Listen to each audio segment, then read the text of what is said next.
In this video, we're going to be looking at the nature of reactants and how they affect the rate of a chemical reaction. In the first video, we'll be comparing baking soda with baking powder in several household liquids. The full procedure and details are available on our Pitt Johnstown Chemical Society Instagram page. But you'll be needing several different kinds of liquids, including water, vinegar, juice, rubbing alcohol, and liquid dish detergent, as well as baking soda and baking powder.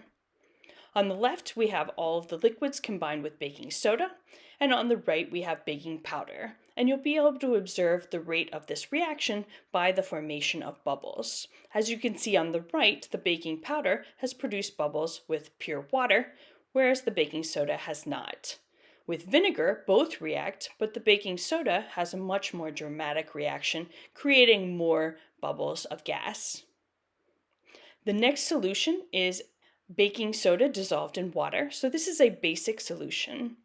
And then we have orange juice, which is an acidic solution. So we have a slow reaction for each component, but we do see a reaction for both baking soda and baking powder. The next solution is rubbing alcohol, and we have a slight reaction with baking powder, but not baking soda. And our final liquid is liquid dish detergent, which has a basic property, and we see again a reaction with baking powder, but not baking soda. So let's talk about the differences. Many of you may have experienced the baking soda vinegar volcano. The gas that's generated is the product of a chemical reaction between a base, which is baking soda, also known as sodium bicarbonate, and an acid, also known as acetic acid or vinegar. Without the acid, the baking soda does not react. If you add baking soda to just plain water, as we saw in the first liquid, that's usually close to pH neutral. It dissolves, but it does not react. The baking powder, on the other hand, does react with water. Baking soda is just one chemical, but baking powder, on the other hand, combines both a base, sodium carbonate, and an acid, sometimes cream of tartar. This reaction is used in baking when you want a fluffy consistency, like in cookies, cakes, and breads. If baking powder becomes wet, these chemicals will react to produce carbon dioxide bubbles.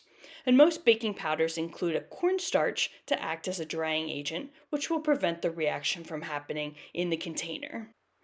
For this next reaction, we're going to be looking at the addition of bleach to food dyes. So you'll need several large cups, food coloring, which is also considered egg dye, in colors blue, yellow, and red, as well as a teaspoon or dropper bleach, a spoon, and a measuring cup. We have various colors here in about a half of a cup of water. So we added 2 drops of blue food dye on the left for the blue color, a drop of blue and a drop of yellow for green, 2 drops of yellow for the yellow, a drop of yellow and red for the orange, and 2 drops of red for the red. We combined 1 drop of red and 1 drop of blue for purple, and then we took about a half a cup each of the blue, yellow, and red dyes to make that purple-black solution all the way on the right. We're now adding about 10 drops of bleach, which is about 1/8 of a teaspoon, and we're going to observe the effects of this reaction. So you can already see there's a color change happening with the green dye. We've lost some of that green character, and now we have more of a blue dye. And I can confirm this with the yellow dye. We see that color is bleaching almost immediately when we add to the yellow dye. The orange dye transitions to red, and our black dye we haven't really affected. So the red and blue dyes tend to be much more stable towards bleach, so my students are adding more bleach to speed up the reaction here. And you can see the red color is starting to dissipate, and we get a change in colors again. We have the blue remaining from our purple solution, but the red dye has dissipated from both the purple and the purple-black dye on the right. So if we let these react and fast forward, we can see that eventually all of the dye will react with the bleach, and you have this sort of yellowish color once you're done. So these food dyes will react with bleach, removing the color from the chemical compound that's present in the dyes, and each specific dye has different stability towards the bleach. In this last reaction, we're going to be observing what happens when you add Mentos candy to soda or carbonated beverages. So this reaction can get very messy, so make sure that you do it in an outdoor space or somewhere that it can be cleaned up easily.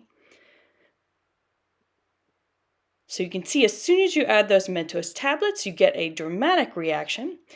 And Mentos here is serving as a nucleation site. That means a place for where bubbles will start to form in the carbonated beverages. And what happens is the gas starts to be released. It is no longer dissolved in the soda, and you get this fountain. Any soda works, but the Diet Cola seems to work the best. We used lemon lime sodas, even Diet, carbonated water, and orange soda, and they didn't produce as many bubbles as the Diet soda. So this may be a factor of the amount of sugar that's present. Diet soda doesn't have any sugar, but the artificial sweetener in it has a very bitter taste. So to mask that, many diet sodas use more carbonation, which has a sour taste because carbonation in water produces an acidic solution. The sweeter sodas, like the orange soda, react much slower with the Mentos because they have less carbonation to enhance the sweet flavor.